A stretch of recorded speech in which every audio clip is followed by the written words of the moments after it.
Hello, I'm Dr. Sandra Frericks. I'm a science education specialist here at the University of Nebraska. I'm part of the Click to Science PD team. My co-presenter today is Melissa Fenton. She's the project director for Click to Science. Melissa, do you want to introduce yourself and make sure everyone can hear you? Good afternoon, everyone. So thankful you could join us today. Our webinar today is going to focus on the Click to Science model of professional learning. Melissa and I will explore this model with you and also the redesign of the Click to Science website. We want to support you in providing the best quality professional development for your staff, the one that leads to continuous improvement for your staff and for your program. And that's really going to be our focus today on what that model is that can really make a difference for your staff.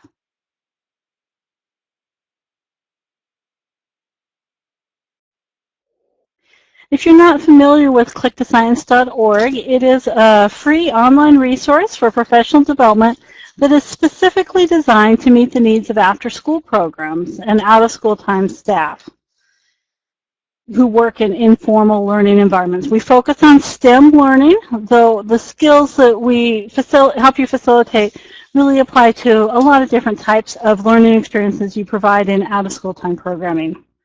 Research has shown that the Click to Science resources do improve the quality of STEM programming, and it gives informal educators who work with youth directly the skills that they need to really create positive STEM learning experiences for youth. And that's what we're going to try to share with you today, is a little bit of the research that supports this model and how it works and why it works so that you can use it with your staff. The Click to Science website was launched in January of 2015, and this month it has undergone a major redesign. We're still working out the bugs on the new site, so if you're looking around at our new website and find something that's not working, please let us know so that we can make corrections. I'm sure that this site is going to be a big change for our frequent users. This is what it looks like now, and it's quite different from what it did just a few days ago. But the goal here is to make the site easier for you to use and make it more direct for you to find the resources that you're looking for.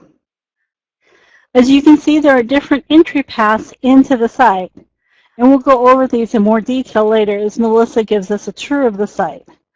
But if you come to the site for your own professional development, then you can click on the Frontline Staff and Volunteers path, and it will quickly get you to some self-directed learning resources that you can use to build your own skills. But if you're planning a training and you're looking for staff development guides, then the Trainers and Coaches path is going to quickly get you to what you're looking for. And if you're looking for some of the basis and background for Click to Science or how we can partner with you, the Program Leaders is going to take you directly to the resources that you're looking for. So that's just a quick overview. We are going to give you a more in-depth tour of that site a little bit later in the webinar. I would love to hear in the chat box if you are already using Click to Science PD. I didn't think to set up a poll for this to find out how many of our users on the webinar today are already doing professional development using Click to Science and how many of you this is something new for. So I'm assuming right now that we have at least a good percent of our users that haven't used Click to Science. So I'm going to talk a little bit with you about how you can use these resources. But if you have already used them, please share in the chat box what you've done with them. All the Click to Science resources are focused on building skills and competencies for staff. And they are focused on staff. We aren't a site that really is going to have the best resources for you to use directly with youth. We're going to help your staff build the skills that they need. And we're going to use a lot of different types of learning experiences to do that. We have coaching guides, which are designed when you're working one-on-one or with a small group of staff to develop a particular skill. And you can coach or mentor them through that process. We also have meeting guides that can help you incorporate 15 to 30 minutes of professional development into a regular staff meeting, and training guides that give you this 1 to 2 hours of hands-on training. The online self-directed lessons for staff are also an important tool. They're designed to be completed in 2 hours or less and can really help reinforce that learning with staff. And of course, there are videos, discussion guides, handouts, and all kinds of activities that are integrated into all of the professional development resources that we have. And all of them are focused on STEM. And as you are developing those STEM skills, you can also find activities that staff can use to practice the skills that they're working on right now. Allison, we're sure glad to have you. Allison is part of the digital badging and micro-credentialing project that Click to Science and National After School Association are doing. I bet we have other people who are part of that project too. It's one of the great resources we've had for hearing how people are able to use Click to Science, and we sure appreciate our coaches from the Digital Badges Project. One of the biggest changes you're going to see on the new site is a reframing of the skills to make STEM click around 3 strategies that help staff facilitate effective STEM learning. The strategies that provide the framework for the new site are preparing for success in STEM, supporting youth development through STEM, and developing STEM practices and mindset. Each strategy is supported by resources for developing the skills that staff and volunteers need to accomplish that goal.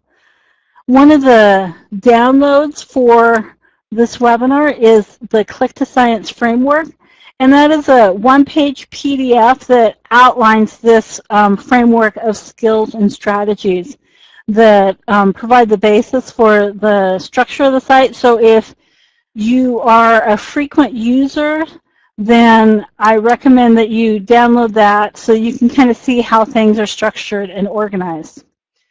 Each strategy is supported by resources for developing that skill with staff. And of course, the new website has a lot more emphasis on the Click to Science model of professional development or professional learning. And that's what I'm going to talk about next.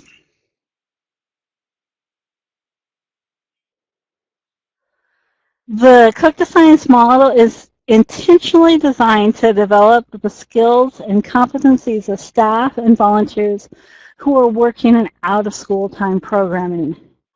It's designed to be effective but low cost for you, and it represents an ongoing cycle that blends a variety of learning experiences into the overall training.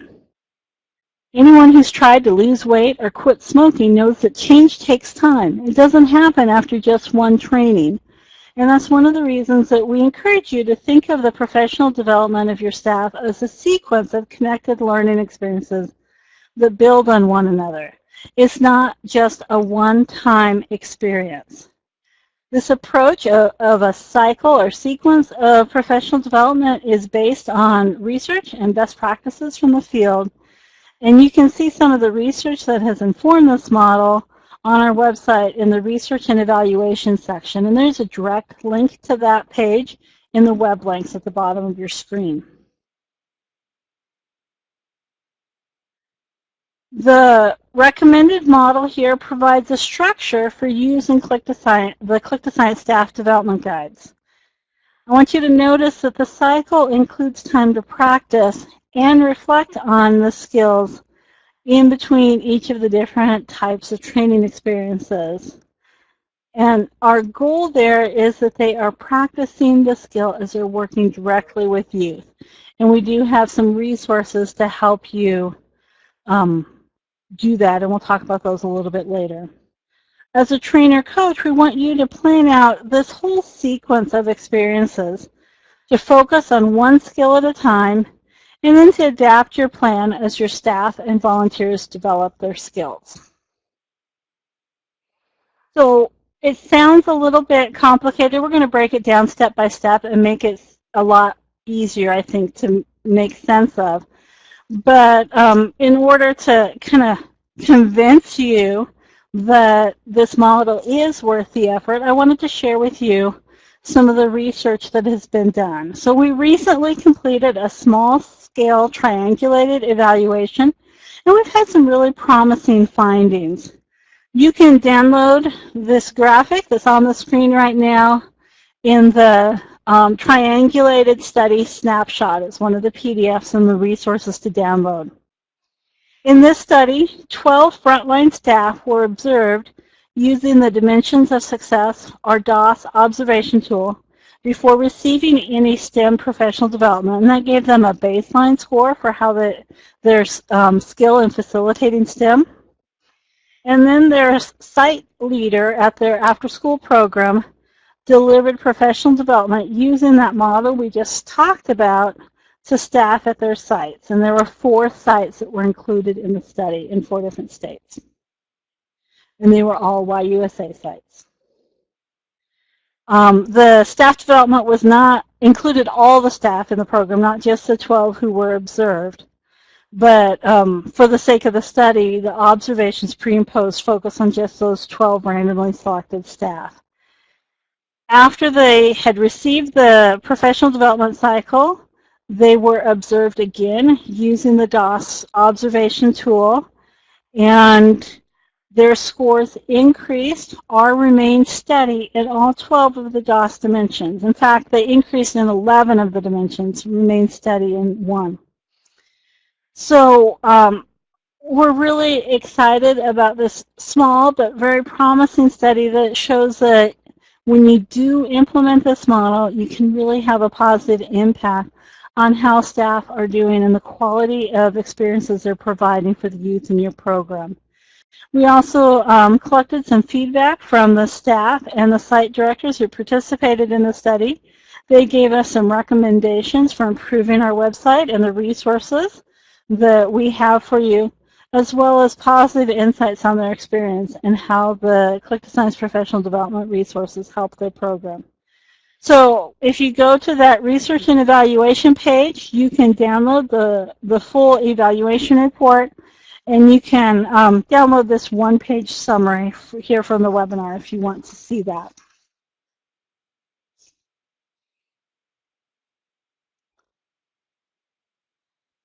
Now we're going to go through this process of thinking about how do we develop a plan.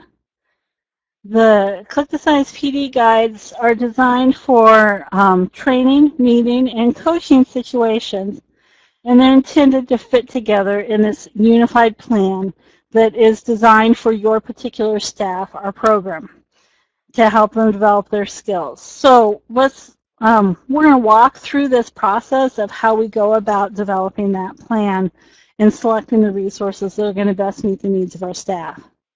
The key to developing an effective plan is to start by focusing on your goals. What is it that you want to change as a result of your professional development? What will be different for your staff? The best place to start is with your program evaluation measures. So if you do regular evaluation of your program, that should identify areas where you could have room for improvement. And that would be a good place to focus your professional development. If you don't have an evaluation of your program, then consider what you know about your staff. What is your instinct about what your staff need, what they're interested in learning and being able to do? We also recommend that you look at your state or program quality standards and see how your program stacks up against those standards, and use that to identify the goal for your professional development. So the first step is you really take some time to think and decide what the need is. And that's important because that gives you then a basis to evaluate whether your plan works. And then you're going to think about what are the skills that meet that need and the logistics that your program needs to fit into. So let's try it. The first step is to decide what the need is.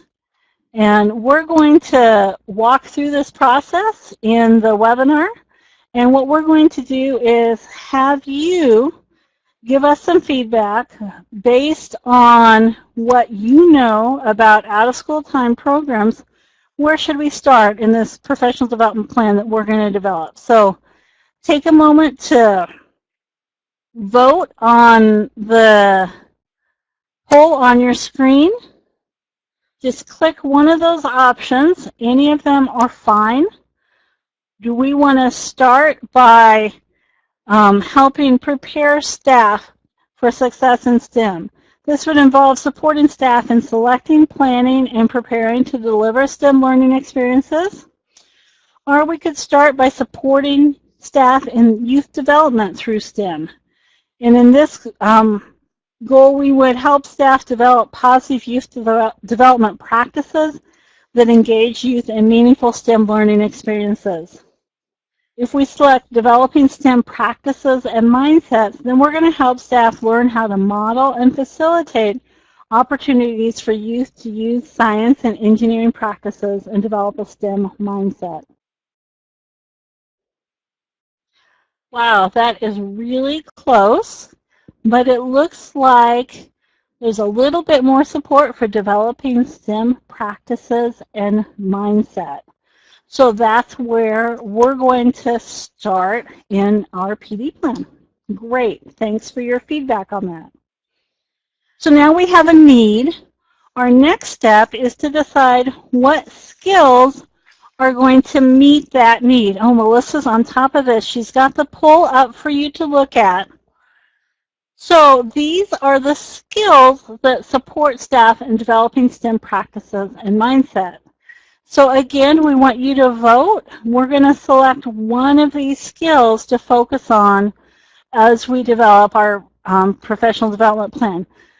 Now you might choose more than one skill that you want to work on with your staff, but you're going to keep those others in mind and pick one particular area to start with.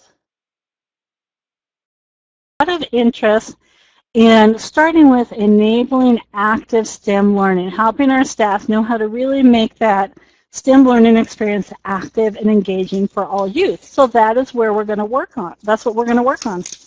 Let me make a note of that in my plan so I remember that's where we're going. Okay, so now we've gone through the most difficult part, I think, of this process is really deciding where we're going to focus and what are the skills we need to work on with our staff. Now, you may have noticed the second most popular skill on that list was reflecting and processing STEM learning experiences. So that might be the one that you would keep in mind to follow up with after you feel like staff have mastered engaging youth in active learning, then you can follow up with developing their skills and reflecting and processing that learning experience. That'd be a great combination of skills to work on. So now the next step is to think about logistics. Your PD plan has to fit within the limitations of your program. You need to know what the cycle is going to look like and how it's going to work for your own staff. So some questions that you need to be prepared to answer is how much time do you have for staff development? Who will participate in the training? Will they be frontline staff, site directors, a combination of both those roles or other roles, volunteers? Will the training be in person, virtual, or a little of both? There are options for doing trainings in any of these combinations, but you need to know which one you're going to be doing for your staff so you can decide the structure that's going to best meet your needs. And then you also need to think about who's going to lead the training. You might be the one who's planning and leading the staff development yourself, but you also might be working with a community partner or even a member of your own staff who's going to do the actual facilitating of the training. It doesn't have to be you. So you want to think about that as you're selecting your resources. You might even want to contact Click to Science and find out if there's a trainer available in your area. So all of those are options. You just need to think through that process because as you know how much time you have and kind of what the logistics are going to be, it's going to make it easier to select resources. I'd love to get some feedback from you in the chat box, and I'll pause for just a minute. What are the constraints that you have to think about as you're planning professional development for your staff? Are you limited in time? Are you limited in bringing everybody together? Do you need to have virtual options? So which one of these logistic issues is most concerning for you?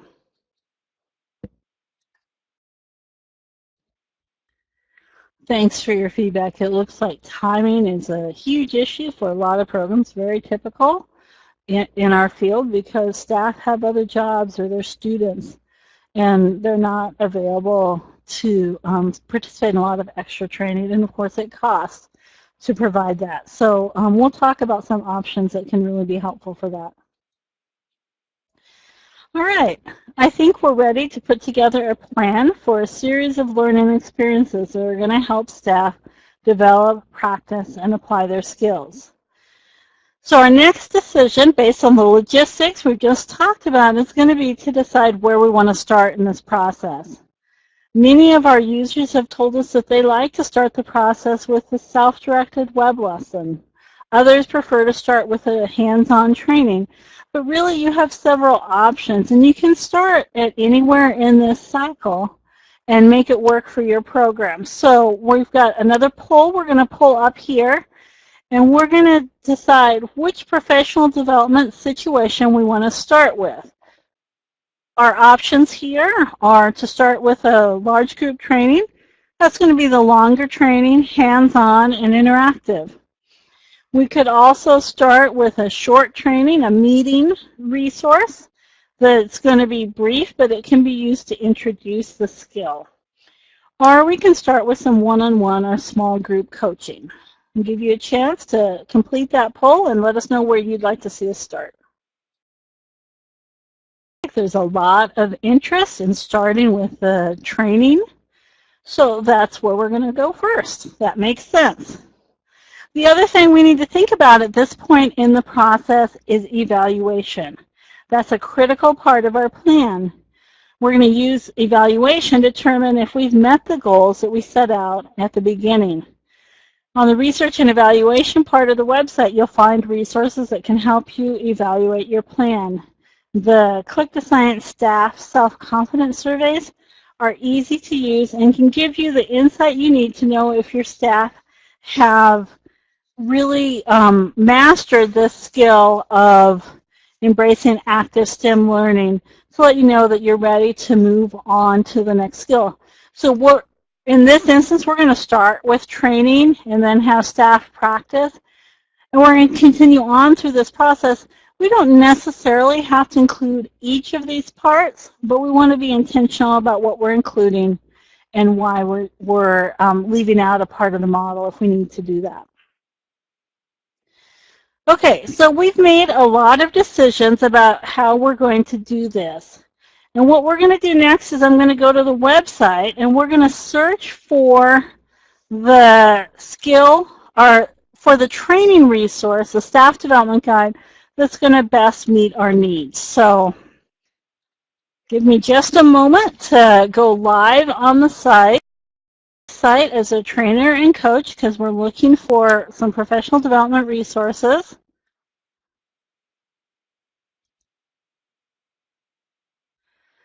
And we want to look for staff development guides. I'm going to go right up here to the top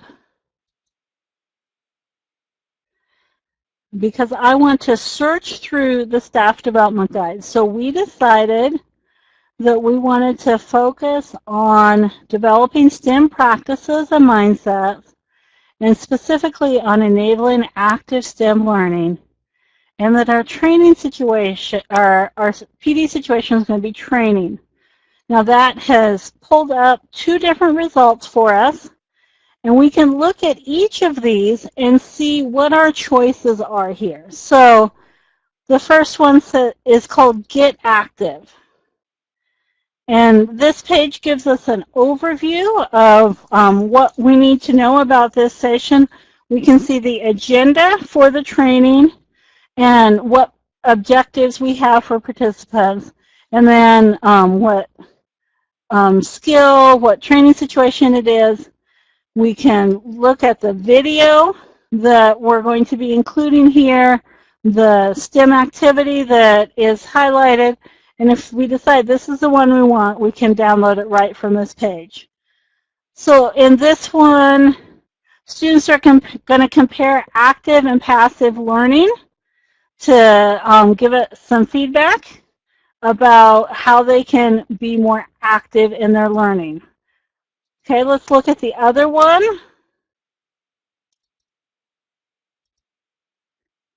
Developing an active STEM learning environment. So this training is going to use the Glurch and Oobleck activity. It has some younger youth in the video, and they're using their senses to engage in active learning. So give me some feedback in the chat pod. Would you rather see us use developing an active STEM learning environment, the one we're on now, or get active? You had a chance to kind of look at both of those and see what they're about. Which one looks like a better fit for you? Download the whole professional development resource. We can see the links here. It'll take us to the supporting resources that we need to do it, and it will show us the video and the things that we need. Overall, this training is going to take us about 60 minutes.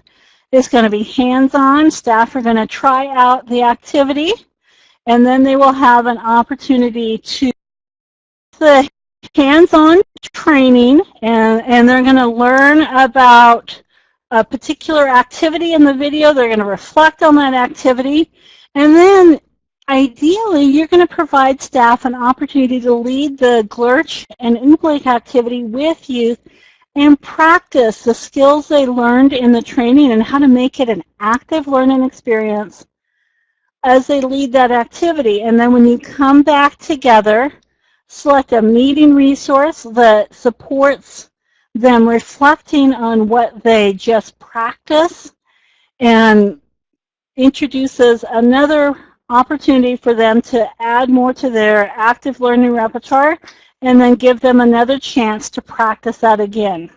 Does that make sense? If you have questions, go ahead and type those in the chat box. But that's the basic process you're going to go through in developing a plan. I do see that Melissa noted here, and this is really important, I was already logged in as a registered user on the site, so I didn't have any trouble downloading that resource. But it is important that you log in before you try to download resources. And if you're not registered on the website, it just takes a minute to do that so that you can download the resources. So quickly, let's review that process. First, we started out thinking about what the goal was for our professional development. What was it that we wanted to see change that would be different as a result of the professional development we're providing for our staff? And we decided we wanted to focus on supporting staff and developing STEM practices and mindsets. That's what we were going to see change in our staff. And then we looked at the skills in that area and decided that we were going to start first with enabling active STEM learning. We might follow that up with some support on reflecting and processing experiences, but our starting point is going to be active learning. Then we went to the Click to Science website. We looked through the resources that were going to meet our needs logistically. We decided we could start with a longer training. So we found a 60-minute training resource that's going to be very hands-on, interactive with staff. We'll give them a particular activity that they can think about, and then they can practice with the youth that they work with, making some Glurch and Oobleck and working on making that an active STEM learning experience. Not something where youth are just watching what happens, but they're actively engaged in doing the learning. And we continue that cycle, selecting the next PD situation. And in this point, we would recommend that you follow up with a meeting resource where they reflect on what they practiced and have an opportunity to think more deeply about active learning, and then have another opportunity to practice. At that point, you might want to evaluate how they're doing, if you feel like they've met your goals. If you have some staff that need extra support, coaching is a great way to do that. You can use that Click to Science self-confidence survey to see how staff have integrated the skill into their work and know when they're ready to move on to the next skill. Or you can do a DOS observation and see how they're doing using that objective measurement tool to evaluate their practice. Are there any questions about this process of planning a cycle of professional development? Again, I want to remind you that it's not the easiest way to do professional development, but we're really recommending this because it's the most effective. It's really going to make a difference for your staff, and you're going to see improvement in their skills and in your overall program quality because they're engaging with youth in more positive ways. If you have questions, you can enter those in the chat box. I will continue to monitor the chat box and answer your questions about planning professional development, but I'm going to turn it over to Melissa, and she's going to take us on a tour of the Click to Science website. Thanks so much, Sandra, for walking us through how to plan professional development using the Click to Science model and showing us resources. As I go through this tour of the website, we're going to use static slide images just because it's always a little iffy going live on the website and clicking around how fast things can keep up or if I lose you guys. So that's why you'll see just these static images and nothing interactive. I do also want to note there is a handout in the resources to download pod called Planning Professional Development Worksheet. And this goes through the same process that Sandra walked you through, but it's just a worksheet to help you gather your thoughts. So if you find that writing down your ideas really helps you actually enact your plans, that is available for you to use. So we've already seen the screen before, but just to review, when you come to the site, you can enter through a variety of pathways. So at the top, you'll see a navigation bar that starts with staff development guides, includes our self-directed web lessons, webinars, a blog, and then our latest news. So you can click on either one of those areas to get to that particular navigation page. Or you can enter in through what are you looking for, and that's based on your role and what you're looking for on our website. You can also see that on that home image, there are some links on the right-hand side, and those are our most recent blogs, webinars, any of our most recent content that's going to be on the site would be featured there.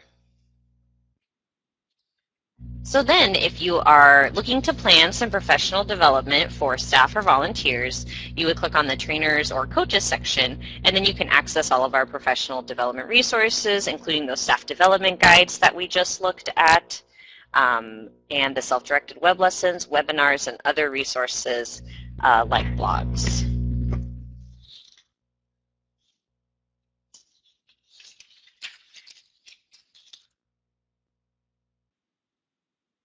As you scroll down on that page, for the trainers and coaches, you'll find links to our professional development model, the skills and strategies framework, and research and evaluation pages. If you enter the website as a frontline staff or volunteer, the resources emphasized are just a little bit different. So here you'll find resources designed for staff to use on their own. Those are the self-directed web lessons that are hosted on Penn State Extension's Better Kid Care learning management system. These pages that they would click on for the self-directed web lessons are just going to give them a description so that they can decide which web lesson they would like to take, and then webinars. They can still get to all of the other resources. Everything is still open for everyone's access on the site. We just wanted to help people find what they were looking for specifically, or what was designed specifically for them. So even if you entered the site as a frontline staff member or volunteer, you can still access the staff development guides. It's just not the first thing that pops up for you. We realize that you may enlist a staff member to be a coach or a mentor for new staff or to lead a training, and they'll need access to those resources. So we didn't limit access based on your role. We just tried to direct you to the resources that would matter the most to you. And you saw this page, and this is actually an old screenshot. We got rid of the strategy filter, so now it filters by strategies and skills to eliminate some redundancy. And you saw Sandra's search based on the strategy and skill we wanted to focus on, the situation, and then if you're looking for a specific length, you can also use that as a filter as well. And then the results just populate below. So it's going to start out with all of our staff development guides just listed in the results section, but as you go through and pare down what you're looking for, then it should populate with whatever resources we have that fit that criteria. One note, if you're searching and you're not seeing results, you may want to just go, change the length to any or change the situation to any, just to see if you can populate some of those results. So we've looked at this a little bit in detail when we were selecting the training that we were wanting to download and look at further. So if you find that staff development guide that you're interested in, you can see here the agenda, the objectives, a link to the video-based learning module that is included in that professional development experience, as well as a place to download the guide and links to any of the handouts or activities that are included. Just a note about the video-based learning modules. These feature real staff and out-of-school time programs facilitating STEM learning. The videos were created to feature a specific skill or strategy and includes prompts so you can facilitate a discussion with staff. They weren't selected to showcase best practices, but rather to focus on the actual situations in out-of-school programs and to help you have constructive conversations with staff about what works and what doesn't work in out-of-school time STEM learning experiences. So that's the reason, if you were familiar with the site before, the video-based learning modules were really front and center on the site. And they're still very much a part of the professional development, but we wanted to emphasize that they are beneficial or more beneficial when they're part of that professional development situation. And so Allison had mentioned that they are great discussion starters for implementing into the professional development. So we just advocate for including watching the video-based learning modules and talking through any of the practices that you see staff using or successes that they had or opportunities that they missed as a group or through a group Google Doc, or just having a conversation about it versus just sending staff to the site and saying watch these videos. We find that when people have a chance to discuss what they see and then talk about how that reflects in their practices, that it's more effective. And then you saw a little bit of the guide. We redesigned these so that they take less paper and less printing. So there's not as much color. We greatly pared down the number of pages that are required, and we formerly had columns that said what I say and what I do. Some people found those helpful. Some people gave us feedback that that wasn't helpful, so we're just trying a new layout that more directly says, this is what you're going to be doing. Here's some information that you should say. So if you're begin using the staff development guides and you prefer the other layout or you're finding them difficult to use, we'd love to hear that feedback because we're just trying a new layout and design of those guides to see what works best for our audience. And once again, they still take you through step-by-step and include all the supplies and preparation that you'll need in advance to make things easy for you. So another resource that you may find really helpful are the self-directed web lessons for staff. And these web lessons are on demand and online, so staff can do them on their own time or as part of the professional development plan. The lessons are useful for introducing a skill at the beginning of your professional development cycle or for summarizing understanding of a skill after other experiences.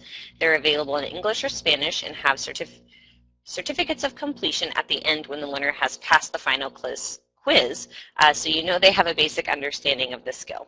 Depending on your state, your staff may also receive credit toward their required continuing education licensing or PD clock hours for completing these lessons. These are the only resources on our site that are not free. There's a $5 cost for each lesson, so you may choose to have staff pay for their own lessons, or you can work with our partner, Penn State Extension's Better Kid Care, to get a code to give them, so the cost is billed directly to your program.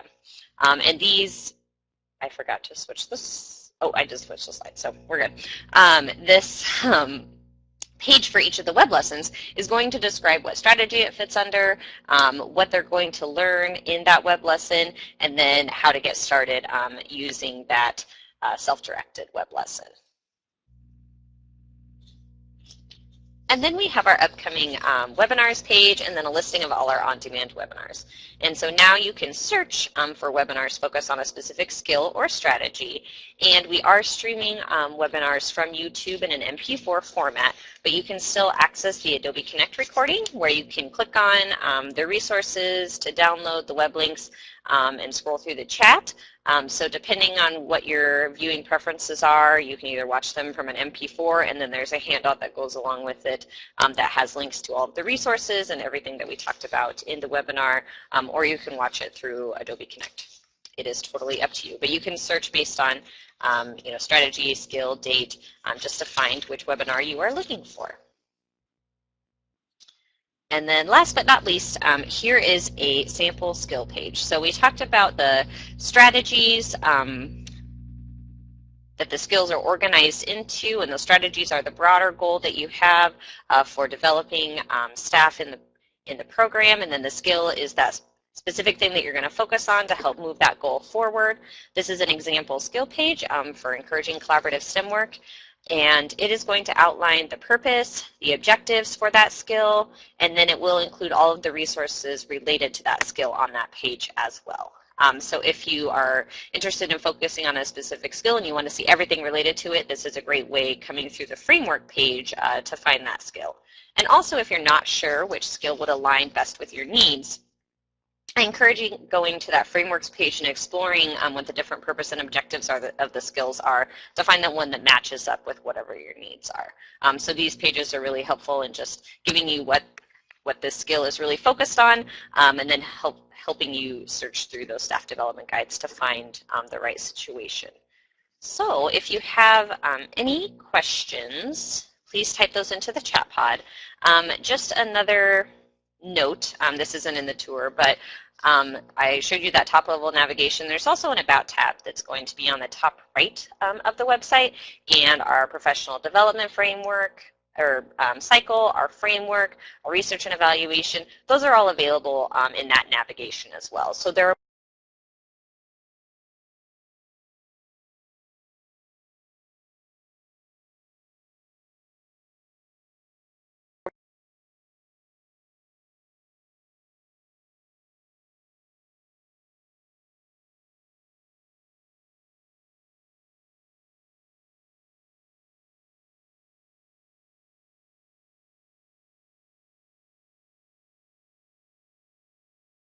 multiple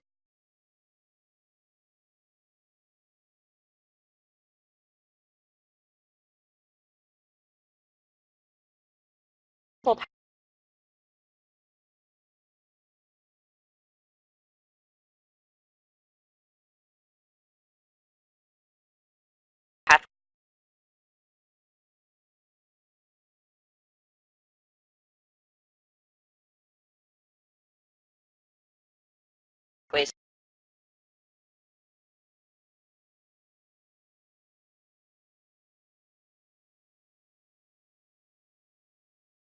You can email us directly at clickthesciencepd@unl.edu, and we will respond as quickly as possible to those. We know that it's likely that you're going to have questions at this point, so we do want to encourage you to reach out to us and ask us those questions as you're exploring this new website. And especially if you find something that's not working the way you expect it to, let us know so that we can make changes and adapt to that. I do want to point out there's just one thing I shared in the chat box as Melissa was going through the tour. I really encourage those of you who said time was a real challenge to look at how you can use the web lessons as a way to incorporate staff development into your regular program time.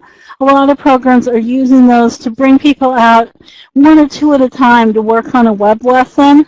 It gives them some professional development and some support, but you don't have to stop all programming in order to do that professional development. So that's an option. They're also designed so staff can do them on their own time.